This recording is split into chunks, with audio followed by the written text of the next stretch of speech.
Hi, folks. It's Mark Murphy with TravelTube.com, the travel expert channel.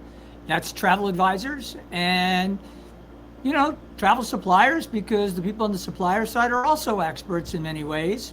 They might be experts on just one part of the business, or many of them are pretty good all around. But what none of us have a collective experience that's current and up to date, like you see when someone goes to visit a property that's been renovated, for instance, or a new brand, or a destination that has a new attraction, and so on and so forth. The travel industry is always getting reinvented. So one of the things we try to do here on TravelTube is to bring all that knowledge together. And we can't do it in real time, but we try to do it as quickly as possible by posting your videos and your creator content that you put out there, which I would encourage all travel advisors to do. You should always be snapping photos, worst case, shooting short clips, and then sharing it on traveltube.com. And there's a way to do that. You just have to give us a heads up, and we can take that content and put it out there. Or we can editorialize it and pull it from TikTok, from wherever. Just give us a heads up if you want your content featured here. Now, with that said, we're in the doldrums of summer, right? So this is when things are really just not a lot of business is happening. Kids are getting ready to go back to school, or have already gone back to school. So there's just a lot going on. And people probably aren't thinking about travel, but we're going to make sure they are thinking about travel, because I'm going to get into what's going on with airfares and how that's going to impact travel this winter and beyond. Also, I'm going to cover what you shouldn't be doing when you're traveling as a tourist, and how to avoid getting put in prison. It happens. It happens. Also, I know the travel advisors are really aware of this, but what's with all the cruise hikes? Have you guys seen what the cruise lines have been proposing and bringing on board? Let me just see. Obviously, more gratuities, changing the packages, changing deposit requirements. What's that about? And the last thing is just keeping your stuff safe when you fly, and keeping passengers safe when you fly. Things like laptop fires. That just happened on a recent flight. It was handled in flight, but scary. It's scary. And with these lithium batteries, and all of us have them, we carry phones, we carry laptops, we carry battery pack chargers. I know I do when I travel.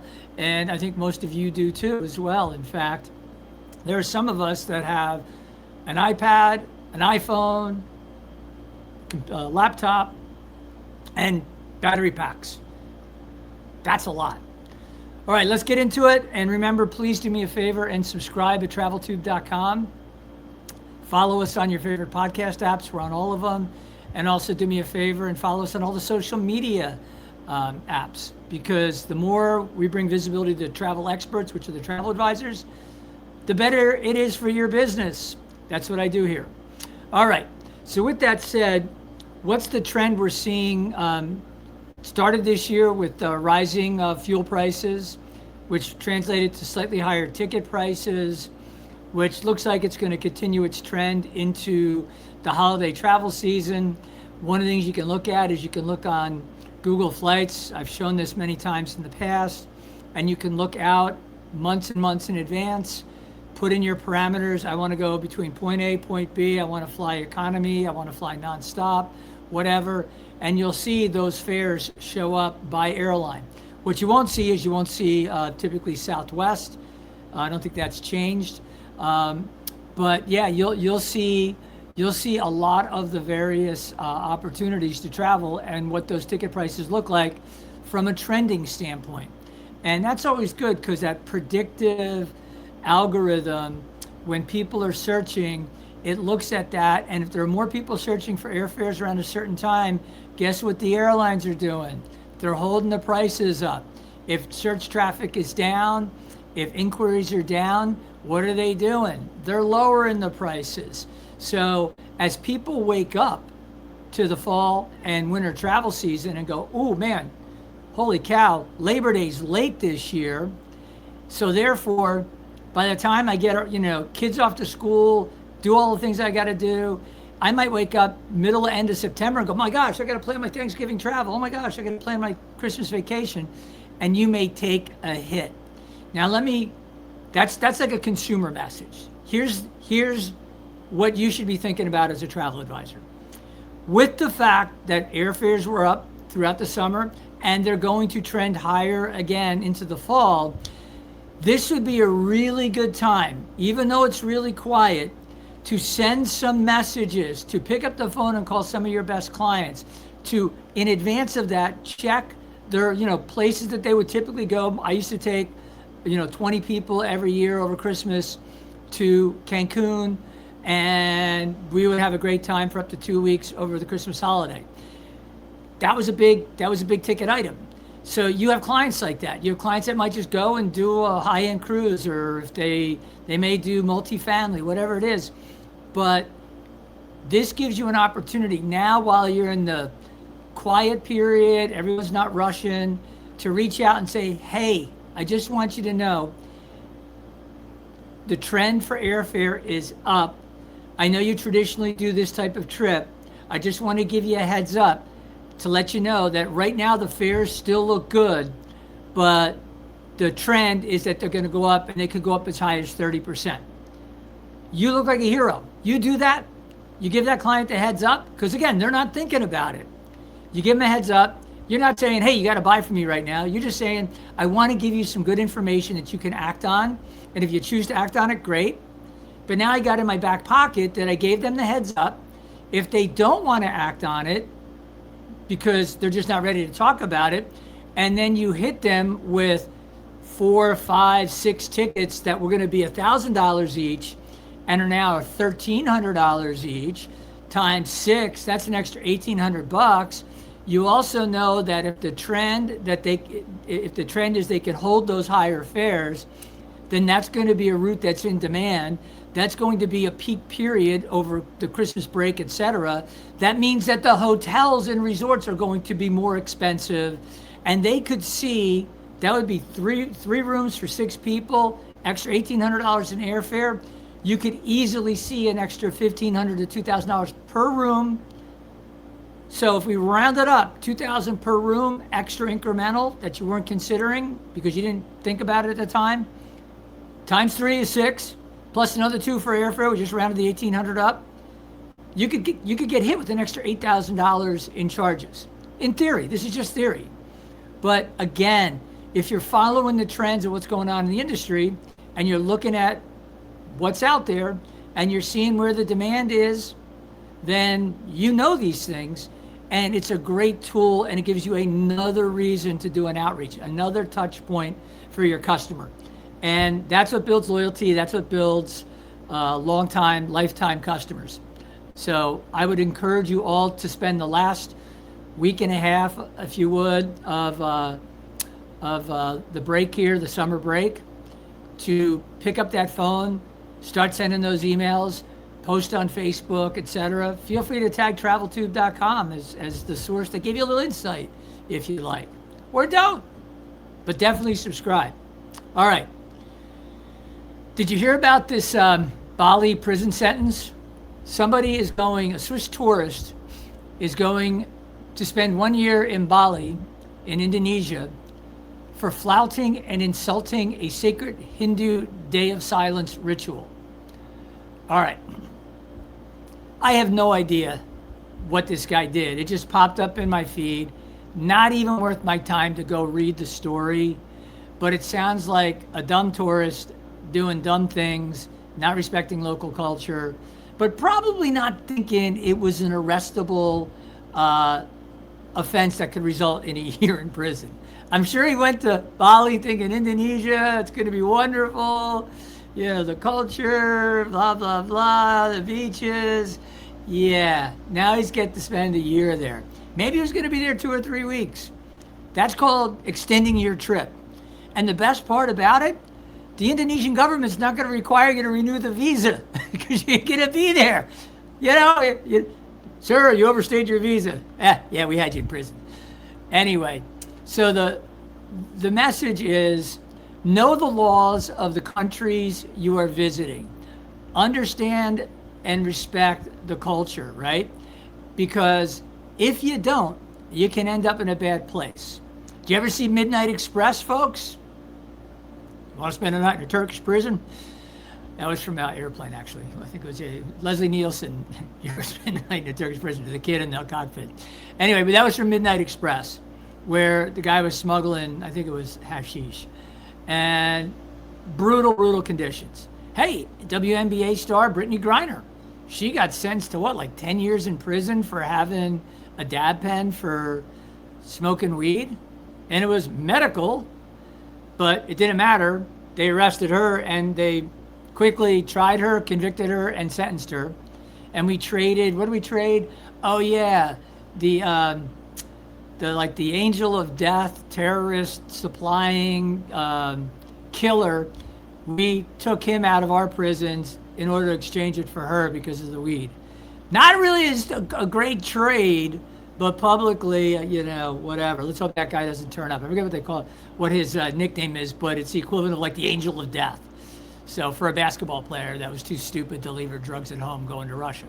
So don't bring drugs when you travel. Even if you have a medical prescription, make sure that whatever the medical prescription is, that there's no issue in that particular country with that particular drug. You always have to do that. And for those on the medical marijuana cards, yeah, nobody cares if you go to a country, let's say in Asia, with your medical marijuana card and your bag of weed. Yeah, you're going to jail. They don't care if you have a prescription. So keep that in mind.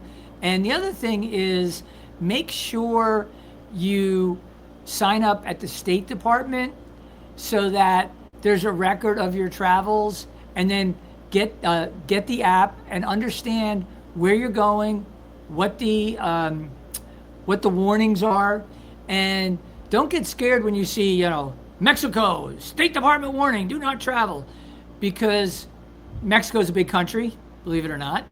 And there are places you would not travel to because they're too dangerous, just like I wouldn't travel to the south side of Chicago. And I'm from Chicago. And my grandparents lived in the south side of Chicago. I wouldn't go anywhere near there. Too dangerous, especially at night. But with that said, know where you're going and understand when people say use extra precaution, because they'll be like, State Department, puts out warning for this Caribbean island, this favorite Caribbean island for Americans. And it's a level 2. Or it's use extra caution because of there's crime, blah, blah, blah, whatever. Well, yeah. And also listen to the people on property. So I'll give you for instance, I would take my whole company, salespeople, marketing people, etc. This is back in the 90s with a magazine I worked on. And we would take them down, in some cases, to Jamaica. So we were at a sandals resort in Jamaica. It was Sandals, I believe it was Sandals Dunn's River. And we had a lady who was our sales rep from Hawaii. And she's very outdoorsy, loves running in the morning. And she went to run along the beach, just like she would do in Hawaii. Well, the armed guard at the end of the beach where the fence comes down to the water said, "Excuse me, what are you doing? Where are you going?" She's like, "I'm going for a run." And he's like, "No, you don't want to go for a run." She said, "No, I'm just gonna run along the beach, no big deal." And she was pretty insistent until he said, "Well, give me your room number and your name. I need your room number and name." She says, "Why do you need that?" And he said, "In case you don't make it back." She turned around and stayed. And that was Jamaica. And I love Jamaica, but I don't wander off property in Jamaica. And you shouldn't either, unless you're on an organized tour somewhere. So those are okay. But you just wandering off on your own, really bad idea. So understand that, make that happen, and understand the laws of wherever you're going. And the last thing I will tell you is, if you're a hunter or you are you're a big believer in the Second Amendment and you've got your stuff packed. I found I'm a Second Amendment guy. I own guns. I like my guns. But I was going to go. I forget where I was flying to, but I was flying somewhere about 6 months ago, and I got to the airport and I was almost at security, and I was like, "Holy yeah!" In the backpack that I never use, I had a magazine. And I was like, all right, got to head back, leave that in the car. Because if I got caught with that in some foreign country, that could be jail time. Probably would be jail time. And of course, I was staying within the US, but going through security, how do you think they're going to respond when they're like, sir, could you step to the side? Yeah, we just found a 10-round magazine with hollow point bullets in the magazine. So I didn't do a good job of checking before I left, but I made sure I checked before I got to security, just to be like, let me take one more look, because I don't want like a single bullet or anything, because this backpack can be used to take my stuff to the gun range. So that's the last tip on that. All right, let's move on. What do you think about the cruise fee hikes? Cruise lines seem to be doing quite well.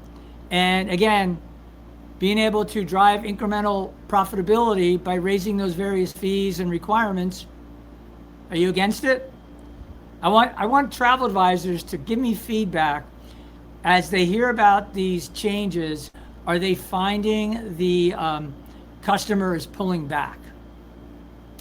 And what is the adoption rate today? What are you seeing when you propose a cruise for a family or a couple and they've never cruised before? What are you hearing? Is it the same old objections? Oh my God, I don't want to be confined. Oh my God, I saw that documentary, The Poop Cruise. Oh my God, I still have PTSD from visions of the Costa Concordia sinking, off the coast. I mean, in the Mediterranean. Like, what is it? Or do they get seasick or think they're going to get seasick? Or is it all the fights that they're seeing on Carnival and some other cruise lines? I think it's Carnival and Royal Caribbean are the ones I've seen, but really Carnival.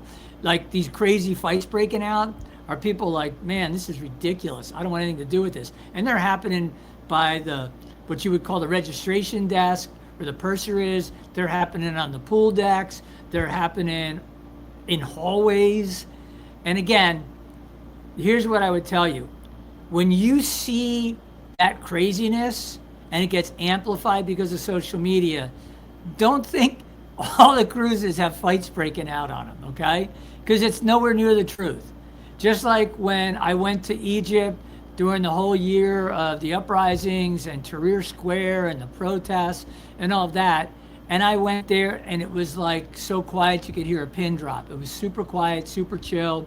Not anything like what the media portrayed, which is very typical. They zeroed in on that one area in a city of 20 million people. And so you go, if there's 20 million people, there might be 10,000 here, and they're little rambunctious, and some are getting out of control. But what's the rest of the city look like? Anybody? Is it okay? Yeah, Egypt was totally fine. And that's what I say about some of these videos that you see about these fights. So I would be curious to know the frequency, but my gut, I didn't do any statistical analysis. My gut tells me it's not happening that often, but that could very well be a big deterrent because it's all over social media. Is that impacting your clients?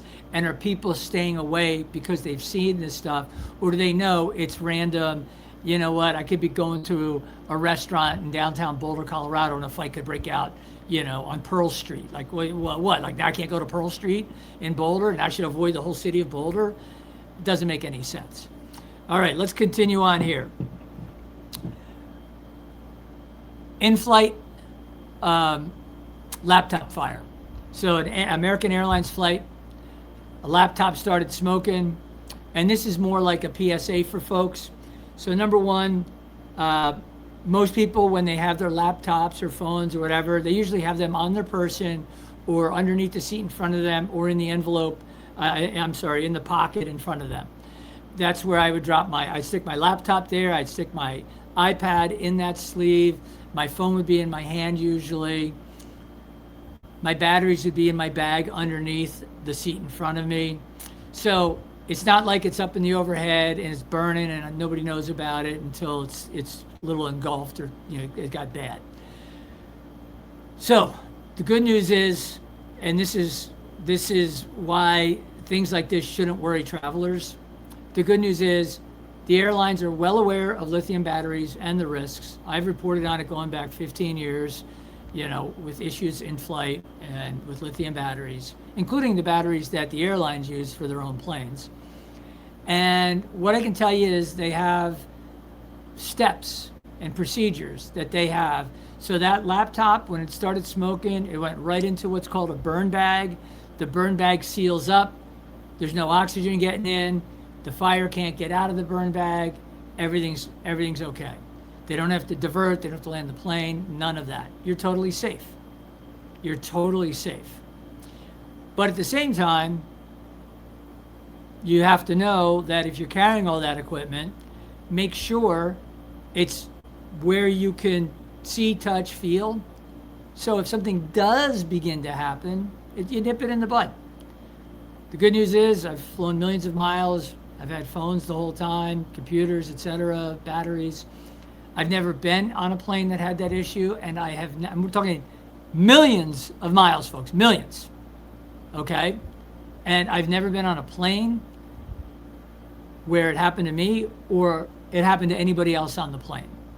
And virtually everybody that gets on a plane, I mean, even my 88-year-old mother-in-law, she's got her phone. That's a lithium battery. And she brings a freaking iPad. I know, because my wife has to coach her on how to use it. And you know what? After 3 bourbons, I could probably do it. And 2 Valiums. And maybe some medical marijuana. I don't know. Maybe I could. No, I couldn't. My wife has the patience of a freaking saint. God bless her. And God bless Grandma. All right. Last thing. There was a story going around, and I'm trying to remember the details, but it was basically a guy with a hat was on a Delta flight back in 2022. And they told him he's got to take off the hat. And it was a hat that was like, make something, blah, blah, blah. And it was ASS. ASS. It was basically like he wasn't happy with the Biden administration. He was wearing what some would consider a pro-Trump hat. And then it had something about like, sitting on your ass or whatever, but whatever it was, it got portrayed that the guy was wearing a plain old hat that supported Trump, like a MAGA hat, and somebody got offended because we have the speech police and, the police out there that feel like they need to police what you say and do. And I disagree with those people. I'll say and do whatever I want. This is my XXXY shirt. I proudly wear it. I've owned these shirts for, probably 3 years now. Whatever the company started, I supported it because I believe that, in biology. Remember, trust the science, except when it comes to your biology. I don't know what I am. Am I a boy? Am I a girl? I don't know. Do I pee standing up? Do I pee sitting down? Oh my gosh, I'm so confused. Yeah, I know that'll offend some people. I don't really care.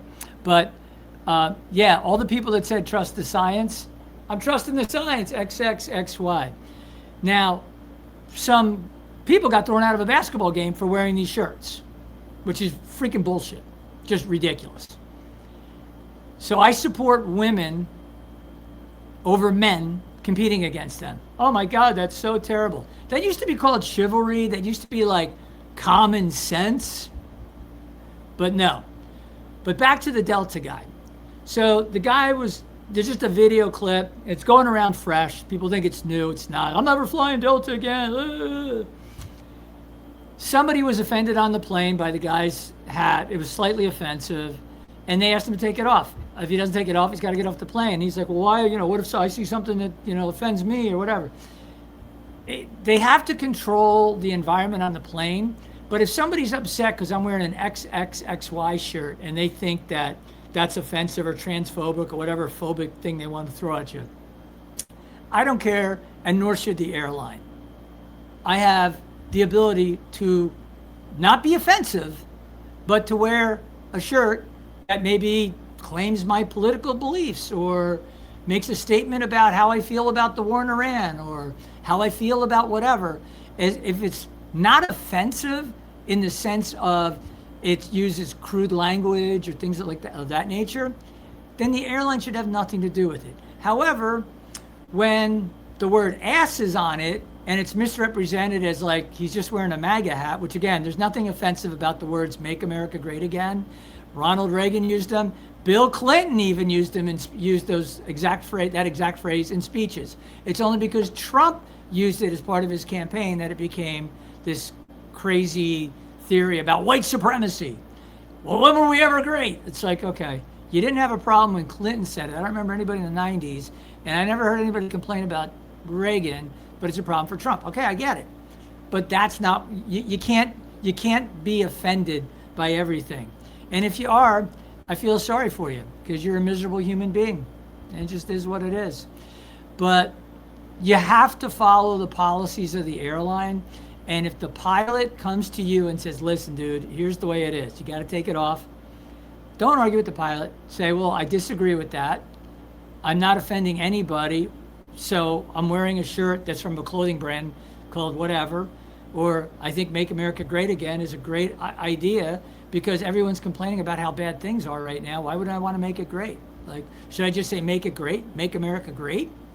You know, whatever it is. But that the hat he was wearing had that extra oomph. All he should have done was take the hat off, hang out in the seat.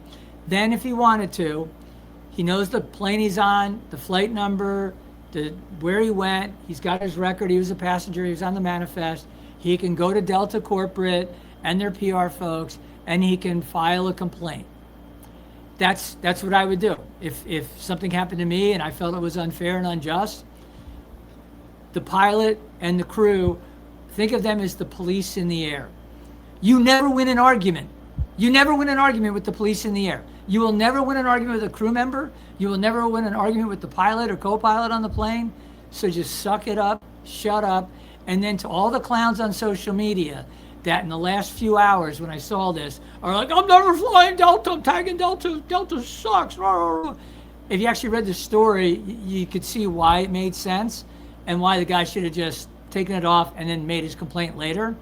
But they didn't even bother to realize that it was 2022. And what's really interesting about that to me is the fact that when you can take a statement or this story and you can put it into Grok, ChatGPT, Claude AI, any of they're basically search engines on super speed that aggregate far more and present it in a more digestible way. That's what these language learning platforms are today. So they're pulling from all these places, and there it comes up. 2022, this is what happened, blah, blah, blah. And they'd fact check themselves in real time. But instead, they feel like, I gotta tell the world I'm pissed. And with that said, I'm happy. I hope you're happy. I hope you have a great week, rest of your week, and a great weekend. And remember, please subscribe at traveltube.com to our newsletter. Make sure you get our weekly newsletter. It comes out once a week. We don't spam you. And secondly, support us on the podcast apps as well as your favorite social media apps. We're all over them. We're traveltube.com. Check out the logo. Can't miss us. Catch you later.